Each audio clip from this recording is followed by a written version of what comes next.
अस्सलाम वालेकुम एवरीवन, आप देख रहे हैं इन्फॉर्मेशन हब चैनल और इन्फॉर्मेशन हब चैनल में आप लोगों को खुशामदीद। दोस्तों, कल पाकिस्तान ने मैच जीतकर पाकिस्तान का सर फख्र से बुलंद कर दिया। तो दोस्तों, आज की वीडियो में मैं आपको बताने वाला हूँ कल की तारीख में जो मैच होने वाला है वो किस ग्राउंड में होगा, किस जगह पर होगा और उसमें कौन कौन से पाकिस्तान के प्लेयर हिस्सा ले रहे हैं और कौन कौन से प्लेयर खेलेंगे। तो दोस्तों, आइए शुरू करते हैं अपनी वीडियो। और वीडियो देखने से पहले मेरे चैनल को सब्सक्राइब कर लें और साथ में दिए गए बेल के नोटिफिकेशन के दबा दें ताकि हर आने वाली इन्फॉर्मेटिव वीडियो का नोटिफिकेशन आपको मिलता रहे। तो दोस्तों, आप और हम बहुत कल से खुश हैं। तो इंशाल्लाह उम्मीद करते हैं कि पाकिस्तान नेक्स्ट आने वाले तमाम मैचेस में विनिंग होगा और आप लोगों को दुआ करनी चाहिए और हम सब मिलकर अगर दुआ करेंगे तो इंशाल्लाह पाकिस्तान हर एक मैच विन करेगा।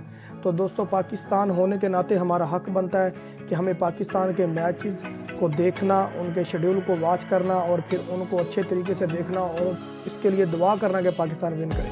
तो दोस्तों, मैच में बाबर आजम, मोहम्मद आमर,